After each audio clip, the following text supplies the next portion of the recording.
Hey guys, and thank you for joining me for another ASMR reading. Tonight I thought we could look at The Legend of Zelda, Hyrule Historia. The Hyrule Historia is a compendium, or an encyclopedia, if you will. At a stretch, perhaps a Bible, all about the Legend of Zelda series. It has a lot of insights into the series, a lot of art, and of course the official Legend of Zelda timeline. So I thought we could start reading through the Hyrule Historia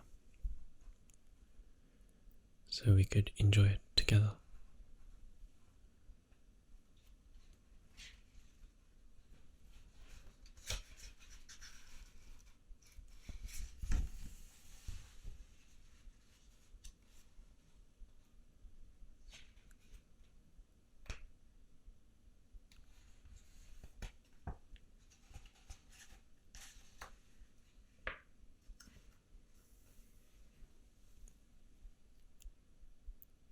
On the 25th anniversary of The Legend of Zelda, Shigeru Miyamoto, Senior Executive Director of Nintendo Corporation and General Producer of The Legend of Zelda series. I started working on the first Legend of Zelda project with a small staff in a corner of Nintendo's development office in Kyoto. It was the mid-80s and the Famicom, the Japanese name for the Nintendo Entertainment System, had been out for about 2 years. At that time I was working on a Super Mario Bros. Compilation for the Famicom, but the disk system, which was a peripheral for the Famicom that was not released in the United States, was about to come out, and we needed to develop a launch title for it. I thought that we should take advantage of the disk system's ability to rewrite data by making a game that allowed 2 players to create dungeons and then explore each other's creations. We designed that game, and the overall response was that playing through the dungeons was the best part. We made a 1-player game with dungeons under mountains that surrounded Death Mountain, but we couldn't shake that "I want to play above ground too" feeling.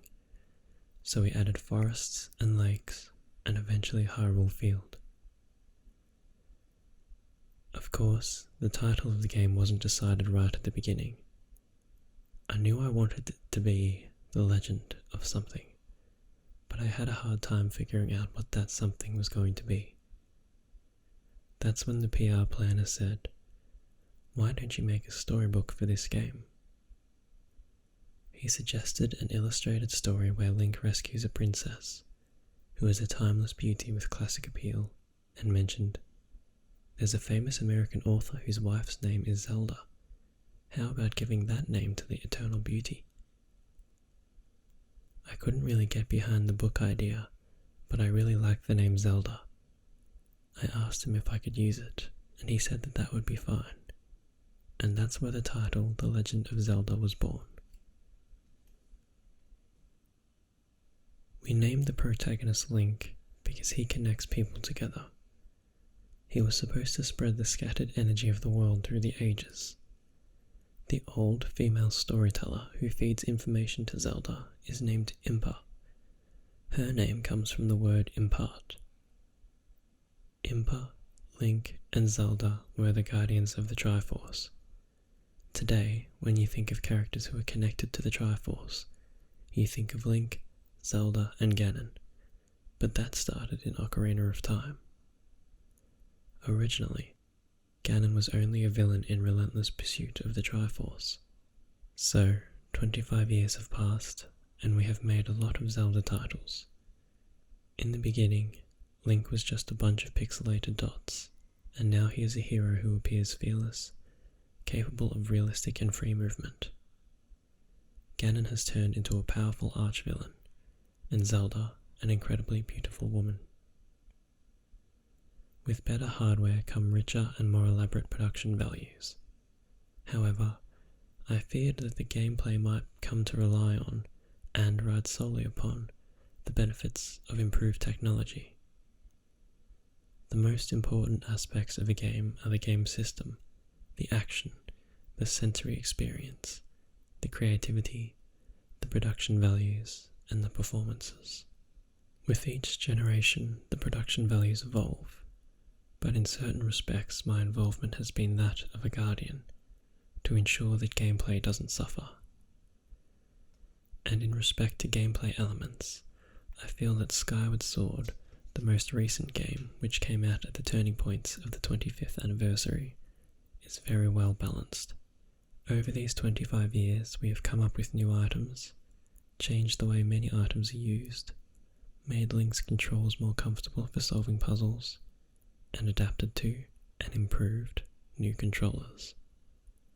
We have even designed the controllers themselves with the Zelda games in mind, and I feel the Wii Motion Plus and the Nunchuck are ideal for Skyward Sword. The year 2011 was also the 30th anniversary of Donkey Kong, where my life in video game design all started.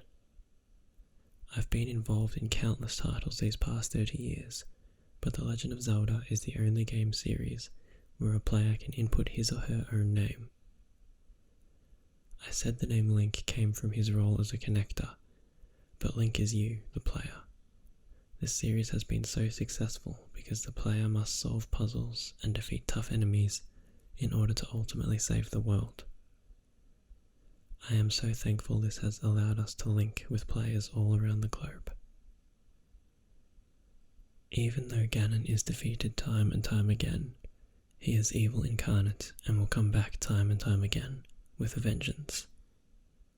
Each time, when the world is blanketed in evil, a young boy and girl will be born. Link's adventures will go on for as long as you continue to love his world. With new hardware will come new games in this series, and I emphatically ask you to please give them a shot. 25th anniversary. Thank you, Shigeru Miyamoto. The cute little drawing of Link there. Shigeru Miyamoto's Hyrule History. 1986, The Legend of Zelda. 1987, The Adventure of Link. 1991, The Legend of Zelda, A Link to the Past. 1993, The Legend of Zelda, Link's Awakening. 1998, The Legend of Zelda, Ocarina of Time.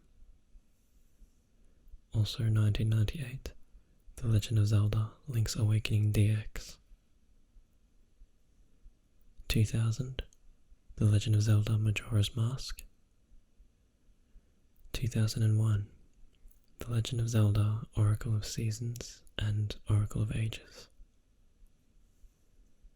2002, The Wind Waker. 2003, A Link to the Past and Four Swords. 2004, Four Swords Adventures. Also 2004, The Minish Cap. 2006, Twilight Princess. 2007, Phantom Hourglass. 2008, Official Wii Zapper with Link's Crossbow Training, everyone's favourite Zelda game. 2009, Spirit Tracks. 2011, Ocarina of Time 3D. Also 2011, Four Swords Anniversary Edition. Also 2011, Skyward Sword. And then of course we've had Majora's Mask 3D, A Link Between Worlds, Breath of the Wild, and the upcoming Link's Awakening remake. So quite a collection of Zelda titles there.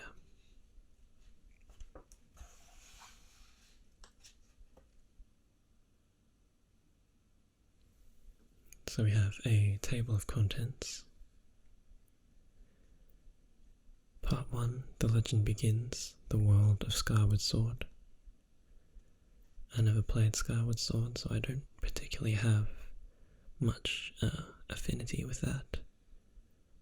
And I think most of it is art, but we can still have a flip through and see all the nice concept art.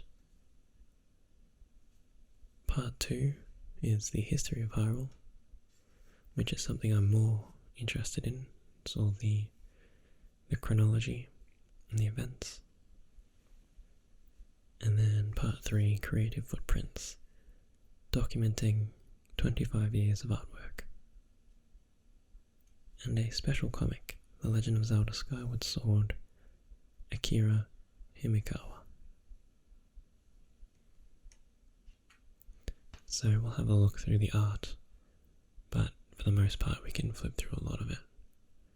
I will read the blurbs and the interesting information as I come across it.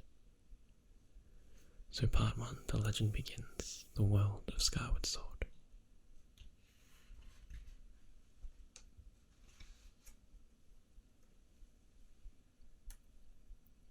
Were a person to pick a phrase to describe Skyward Sword, the most appropriate would be brimming with all things Zelda. It includes the creative, immersive world, diverse characters, elaborate puzzles, and strong connection to the series that has brought you so much pleasure. Here we present artwork from the initial design stages to completed works, as well as comments from the development staff, and introduce items and elements connected with and intrinsic to The Legend of Zelda. Link, it's time to awaken.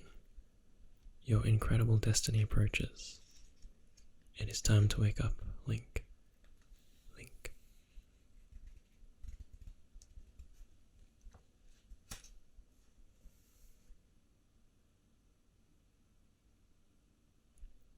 Those who hold the fate of the world in their hands. It was a time when people lived in the heavens, and a time far before the name Hyrule was even a thought. The followers of the goddess and those of evil gathered their numbers and battled it out.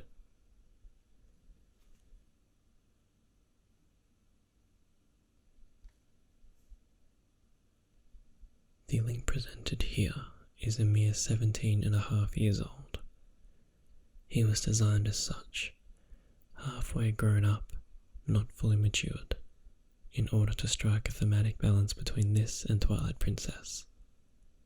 His armament and attire remain mostly unchanged, with perhaps only the absence of arm guards. The expressions on his face are portrayed as slightly more comical and light-hearted than before, so that regardless of what expression he makes, the expressions themselves seem relatable. Additionally, there is a lot of interpersonal interaction in this installment, so the expressions became much richer. The hero of the skies raises his sword to the heavens. Link, a young boy who attends the Knight Academy at Skyloft. His search for Zelda will not only allow him to mature as a young man, but indeed will introduce him to his destiny. So we got some artwork of Link and Fi, I think it is. We have loft wings. I'm assuming that's what you glide around in Skyward Sword.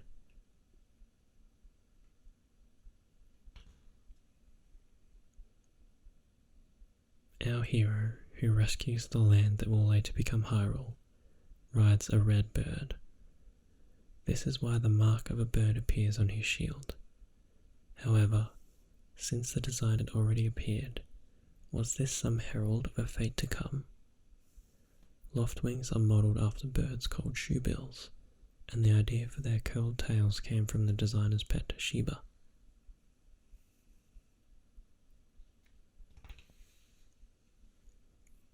Is our hero always oversleeping? The opening scenes of Zelda games often show Link sleeping. Is this a way of conveying the notion of a normal person waking up to the unknown and embarking on a hero's journey?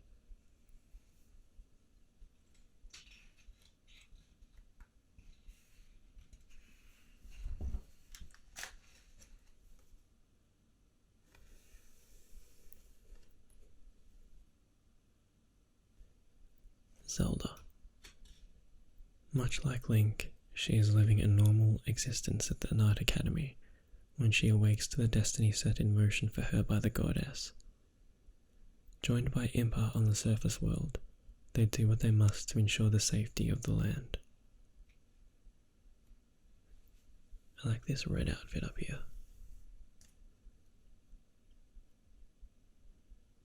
It's a shame they kind of changed it to be more like pink. And here we have Zelda goddess outfit. So having not played the games, I'm not sure what the goddess Zelda is. I'm assuming at some stage she maybe like awakens and gets possessed by, possessed by the goddess. When all this is over, will you come to wake me up? So yeah, it looks like she might be like a vessel for the goddess.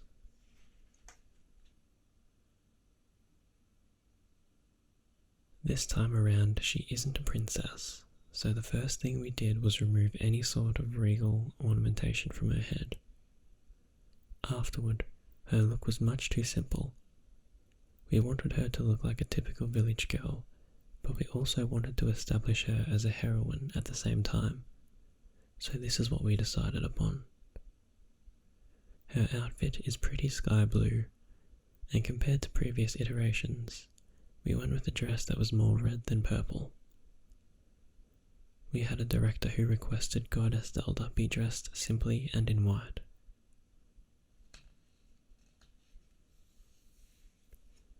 Princess Zelda and the Goddess's harp. The harp in Skyward Sword looks a lot like Sheik's harp in Ocarina of Time. Could it be the same one?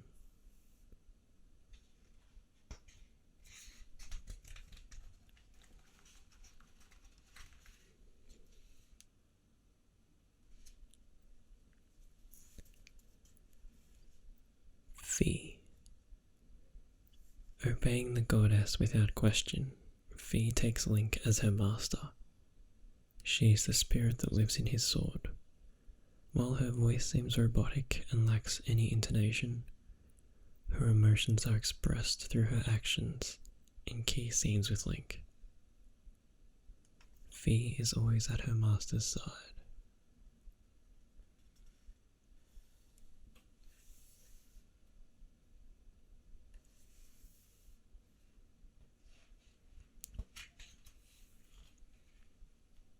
Since the spirit of the goddess sword would eventually become the master sword, there were many design components taken from the master sword and implemented as motifs here.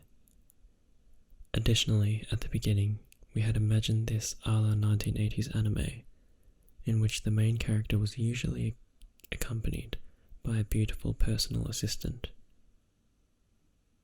There were so many designs, from the robot to the lady cat burglar, but once we saw the Wind Waker inspired design, we came to a unanimous decision. Girahim, a demonic being that relentlessly pursues Zelda for one reason: to use her spirit to resurrect his master, the Demon King Demise. Girahim's weapon is a knife, it seems. No, he does have a sword, apparently. I much prefer to be indulged with my full title, Lord Girahim.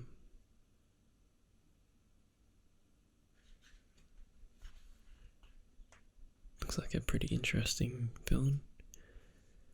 Upon the completion of Design 4, we'd pretty much firmed up Garahim's look.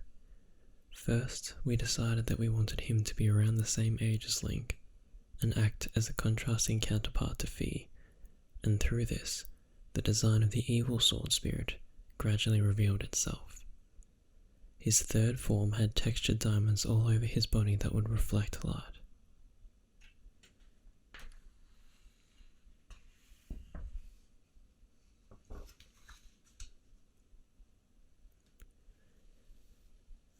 Impa. Whether in the past or the present, she appears to do one thing only: protect Zelda. Sometimes this requires fighting, and sometimes merely watching and waiting. For young Impa, we referenced Impa and Sheik from Ocarina of Time. We also gave her an androgynous look, like a male role in an opera. The aging Impa's costume also follows the passage of time, and her entire body is dressed to reflect that. Her pendulum braid measures time, ticking away the seconds, and the entire triangular robe she wears becomes a sundial, with her age being measured by the braids in her hair.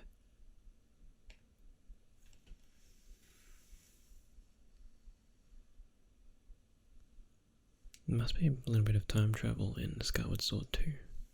This is Impa present.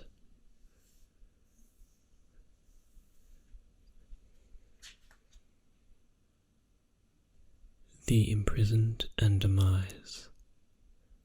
The root of all evil, wielding enough power to bring the world to ruin.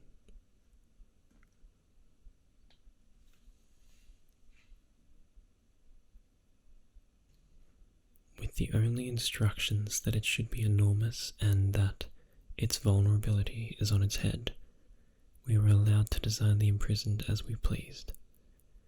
Its design looks more like a kaiju than a monster. Trying to show the impressive presence and the overwhelming power of demise, we drew him again and again until we got it right. To give him some resemblance to Ganondorf, we didn't just make his hair red, but set it on fire. His sword looks like a black master sword.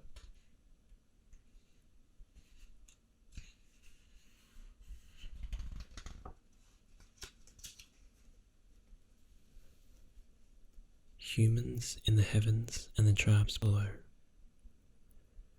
In the sky, where Link and the humans live, the surface world is only a legend. Similarly, amongst tribes like the Goron and the Kikwi on the surface, there are legends of a great landmass that floats in the sky. This time around, the game maps were kept relatively simple. We challenged ourselves to allow the player quick and easy access between each area. The planners also wanted to let the players jump from a high place and skydive into each area. There was a time when we considered placing a lake near the center of the land too. So we have Skyloft, the Nehru Desert, the Eldin Volcano, the Farron Woods, and the Sealed Grounds. And here's Hyrule floating above all of the land.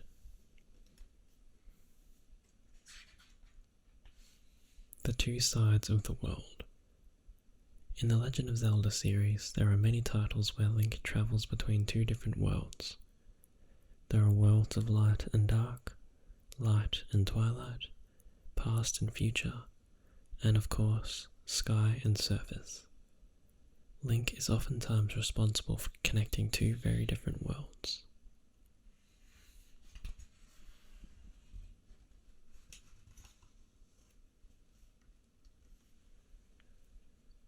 Skyloft and the islands in the sky. All human beings live on floating islands in the sky. The islands are so high in the air that the only birds that can reach them are loftwings. Their isolation allows the humans to worship their goddess and live in peace. Having Skyloft floating in the air was such a fantastical idea that we didn't try to design the city realistically. The shading and ornamentation on the buildings were designed and created based on the keywords sky, wind, and peace. Also, given the incredible altitude of the sky world, loftwings are the only birds that exist there. That's why it is surprising to the humans to see smaller birds on the surface.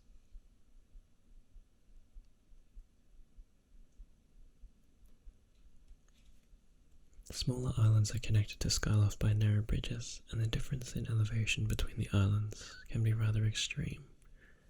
So there are a lot of drafts in Skyloft's design. In the design on the far left you can see a structure similar to a castle, which I guess is this one.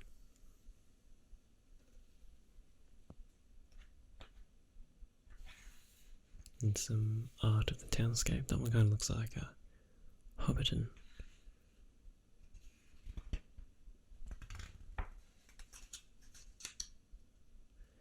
The Knight Academy. When we were thinking about making a tutorial for the game, which later became the Wing Ceremony section, we wanted to create 3 rivals for Link. They eventually became the Gang of 3 Bullies, and that then expanded into the idea of a school. Gaepora is the wisest and most knowledgeable person in Skyloft, so naturally we made him the headmaster of the academy. He looks like he's supposed to be the owl from Ocarina of Time, or the light sage.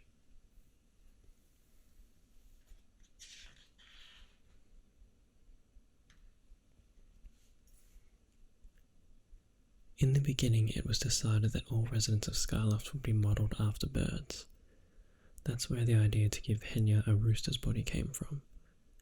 Groos's pointy hairstyle was inspired by a rooster's comb.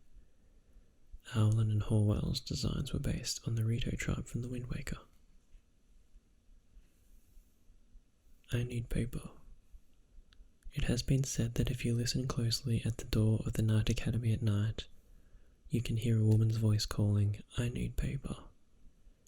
A similar story also plays out in Majora's Mask and Oracle of Ages, and may have its roots in traditional ghost stories. That hand always creeped me out.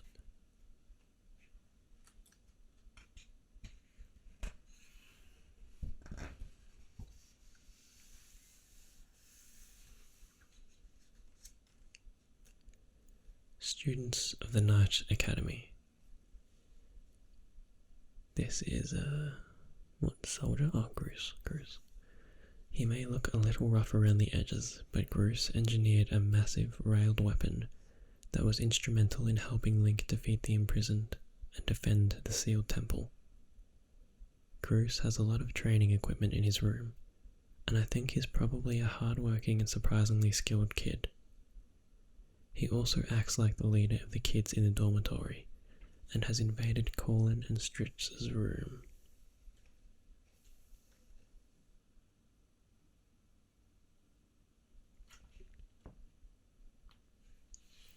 We have some more students of the Knight Academy, upperclassmen, Zelda's friend, and Knight Commander,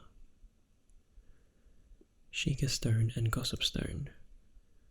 One of the Sheikah Stones lives between the Sparring Hall and the Knight Academy. He is easy to dismiss, but his hints are very valuable. The Gossip Stones that dot the surface world hold rare information just like in Ocarina of Time.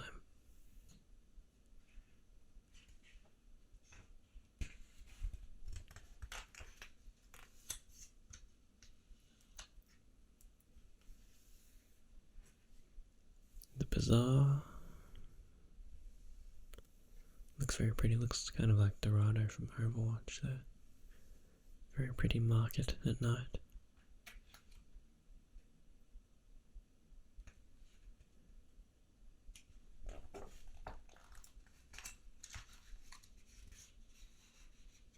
We have some item shopkeepers. Look at the idea for the potion shopkeeper.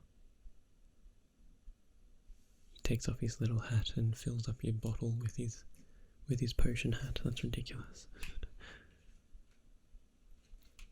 Shopkeepers with unique personalities. There are many unique shopkeepers throughout the Zelda series. Maybe this is because over the years an incredible volume of ideas have been developed for the various games in the series.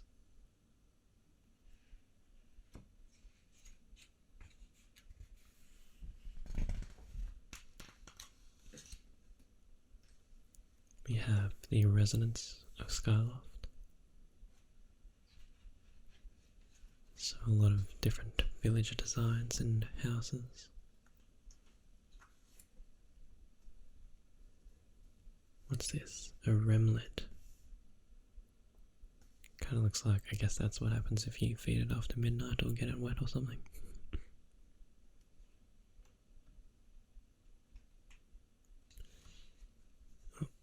Characters born of trial and error. The pool of characters in the Zelda games is incredibly deep. They leave an impression, probably because each character has many layers that can be seen even in the unused characters. The famous Tingle may have been born from one of these unused backup characters.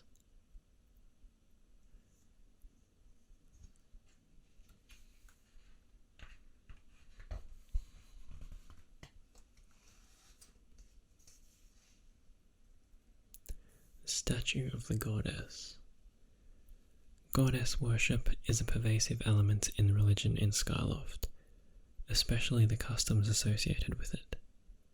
The statue of the goddess transcends mere religious symbol and has become a special attraction and point of interest.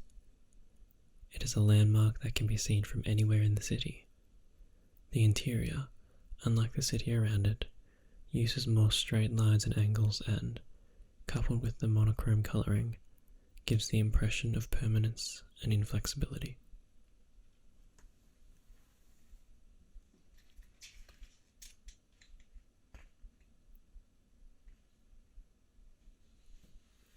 People of the Sky Islands.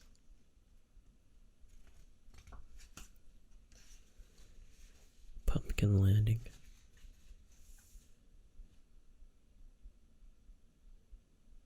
What the heck? The Milk Bar. Since the theme of this game is the sky, the main featured animal is the bird. We decided not to have ground animals like cows appear. Because of that, pumpkin soup isn't made with milk. Pumpkins are a staple of the diet of the people who live in the sky, and they all love it. Kina, the face of the lumpy pumpkin, has become an idol of sorts. She has some very surprising fans, and it seems like some fans would like to keep their fandom secret.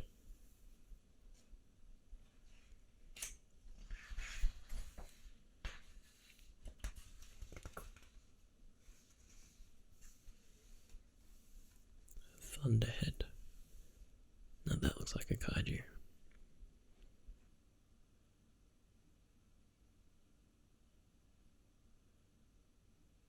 Spirits with large bodies. Throughout the titles, spirit creatures like Levias appear many times. Many creatures like Lord Jabu Jabu in Ocarina of Time are based on sea animals. What's this? The original concept was a boss fight while riding a Loftwing. After Link fights by the side while riding the Loftwing, we decided that during the second part of the fight, Link would get off his bird and do the dirty work with his sword. By the side.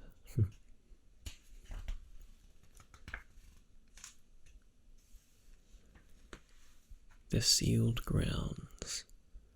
This is where Link lands when he first arrives from the sky. An evil being slumbers here.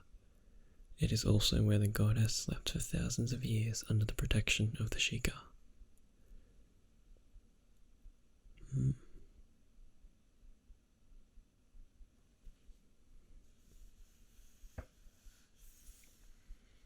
This is the first place the player lands on the surface, so we consciously made it dark to really contrast it with the sky and make it a mysterious place. We kept several key elements of the game in mind when designing the sealed grounds, namely the goddess's harp and the birds. The sealed grounds and sacred places. This sacred place has a unique atmosphere. It is rich in vegetation and wildlife. Warm beams of sunlight bathe the area. The sealed grounds probably have no direct connection to other titles, but it's hard not to be reminded of similar places, where items like the Master Sword are found.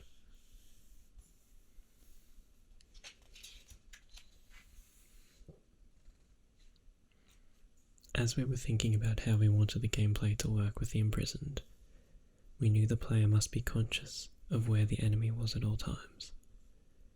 So we designed the large corkscrew-shaped hole.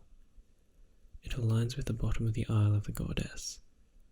As we were planning, we also kept in mind that this land is a sacred but dangerous place where an unspeakable evil was sealed and watched over by the Sheikah. The three crests. Carved on the stake in the head of the imprisoned are the crests of Furore and the other two goddesses. They are modelled on crests that appeared in earlier games.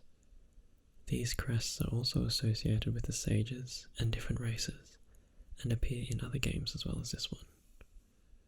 So Oracle of Ages and Ocarina of Time apparently have references to the goddess crests.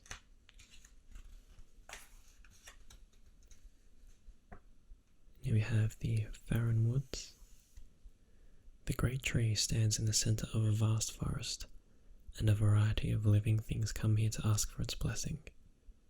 The forest is home to the Kikwi, and the Perella live in Lake Floria to the south. The great tree, I guess that's like the equivalent of the Deku tree. And here's Skyview Temple.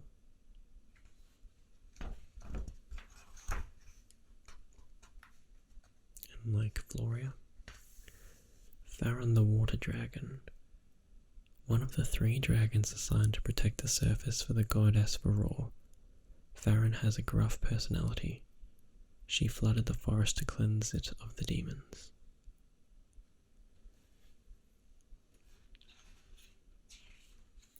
The Ancient Cistern. This reminds me of like the Dwemer ruins and stuff from Morrowind.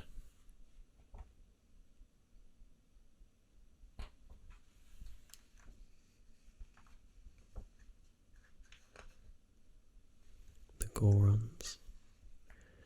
In Skyward Sword, the Gorons act as Link's guides. Their curiosity has led them to explore the surface world, and that explains their being located all over it.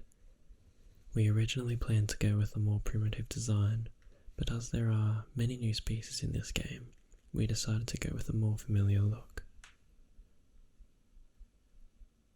That one's ridiculous. The Kikwi. They are gentle and have easygoing personalities. When asked, Fee will reveal a variety of information about each individual. When the opportunity arises, ask her about them. Look like little potatoes.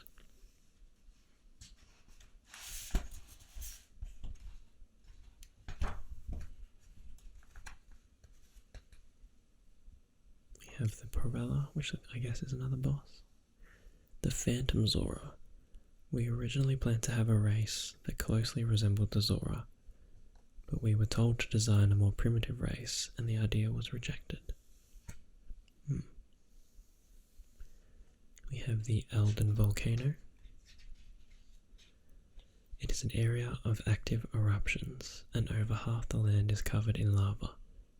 That's the reason that there are many fire-tinged monsters living there.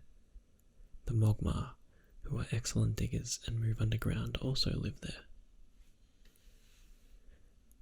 Elden the Fire Dragon. One of the three dragons, he is the protector of the Elden province.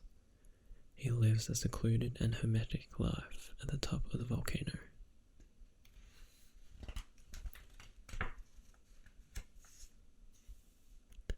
The Earth Temple, Skuldera and the Fire Sanctuary, the Mogmars. We wanted the Mogmars to be a race of burrowers.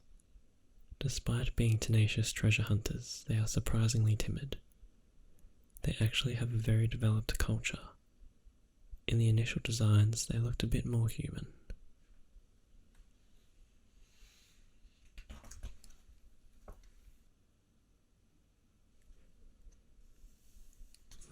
Lanayru Desert. A widespread, arid area. Long ago it was lush with greenery, but several hundred years ago it began a sudden transition into desertification.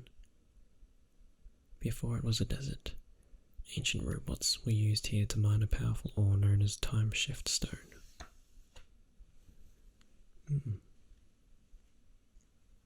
I guess these are the Time Shift Stones. With the activation of the Time Shift Stones, this area transitions between the present and the past, and we were tasked with using this theme in the desert.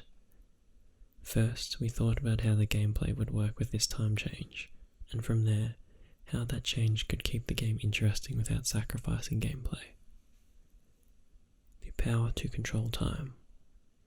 With this talk of controlling time, one can't help but think of Ocarina of Time. The ocarina is the same colour as the Time Shift Stones. Could they be made of the same material? See, when I think about time travel and The Legend of Zelda, I'm more inclined to think of Majora's Mask. Because, there's that jump in time in Ocarina of Time, but that's not because of the ocarina, that's because of the Master Sword and the seal and all that. But Majora's Mask, you're constantly travelling around in time. The Lanayru mining facility, the ancient harbour, and the skipper's retreat, and the shipyard.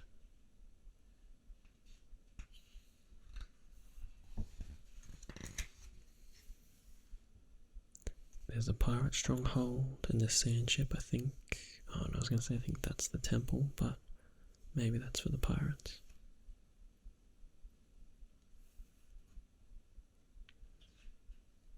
An ancient robot. And of course, another sea beastie. Why is it always like sea monsters?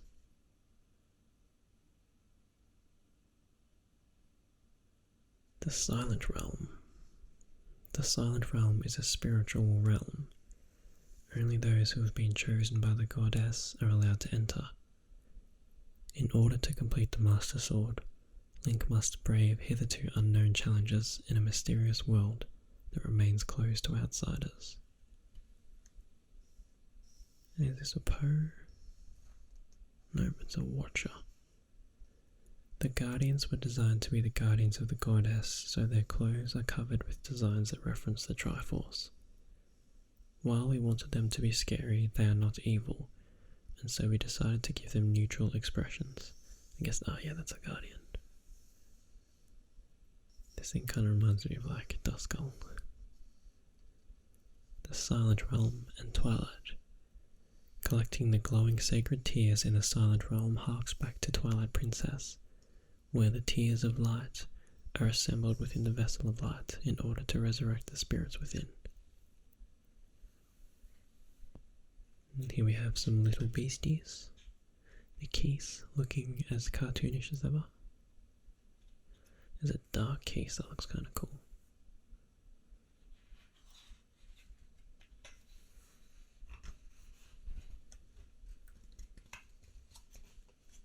And then of course we have bokoblins. Red, blue, green, cursed. He's had better days. And a technoblin. The Zelphos, of course. For the Zelphos carries his shield on his arm. We wanted to keep in mind which direction he's facing when he strikes with his armoured arm so that the player can attack from the opposite direction. For variety, we made left and right-handed versions. A Dark Zelphos. Evolution of the Moblin and Bokoblin. The Bokoblin and the Moblin are familiar enemies who have appeared in other Zelda games. Their appearance and the weapons they carry have evolved, but regardless of the timeline, they never stop attacking Link. Those Moblins in Ocarina of Time are terrifying.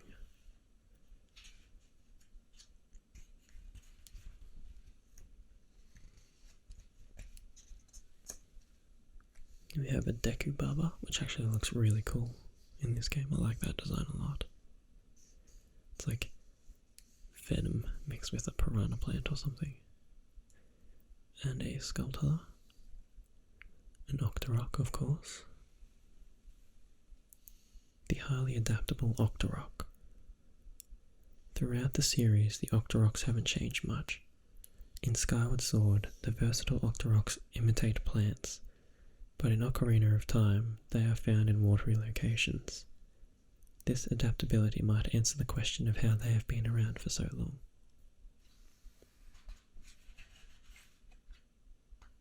And that probably explains why you can get the different element types of Octorok in Breath of the Wild as well. The Dead Warriors. As a Stalfos's physical stamina is depleted, he loses rib bones until all that is left is his spine. Skirvo is an ancient pirate robot. We paid close attention in creating him to make sure this wasn't too confusing or distracting. There is an alternate version of Skirvo named Dreadfuse, where his pirate hat is simply switched with a crown.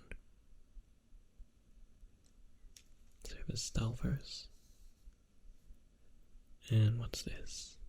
Oh, that's Skirvo. And that's Dreadfuse. And a Stolmaster. The Stalfos' transformation.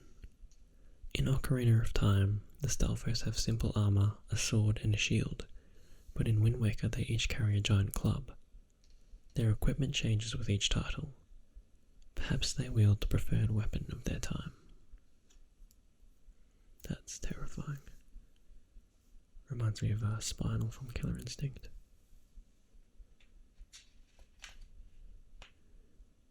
We have magical beings and remnants of an ancient civilization.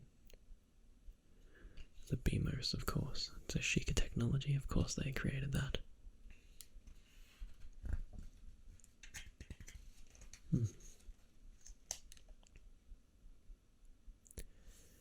25th Anniversary Special Illustration. A special illustration created for the 25th anniversary. From the beginning to Skyward Sword, all the links are here. Let's see if we can name them.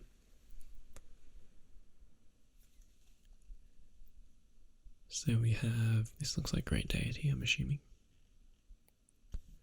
Then Zora, and Goron Link, and Wolf Link from Twilight Princess, and the Stray Fairy. We have Din, Farore, and Lanayru, or just Nehru, I think. We have the Four Swords links. This looks like maybe original Link. Here's Twilight Princess, a lot more realistic and rugged. This Conductor Link here must be Spirit Tracks. We have Deku Link. This Link kind of looks cartoony, so I'm assuming that might be Skyward Sword Link. And this one kind of looks, with his gauntlets and Islands of Truth, I'm thinking that's Ocarina of Time.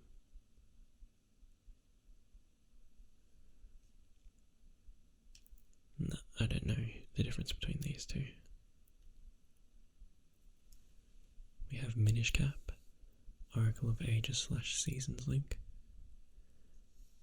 There's another Link from Majora's Mask. There's like 5 of that dude. This must be either Wind Waker or, oh no, that'd be Wind Waker. So this must be Phantom Hourglass, maybe. Actually, no. Because I think you wear this in the start of Wind Waker, and he's got a little piggy. Yeah, so that's actually Wind Waker. Which means this must be Spirit Tracks. With a little blue fairy whose name escapes me. Celia, that's it. But yeah, I don't know the difference between this one and this one, unfortunately.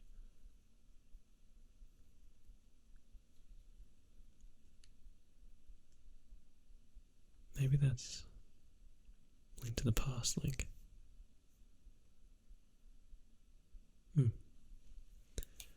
But with that, that's the first part of the Hyrule Historia complete.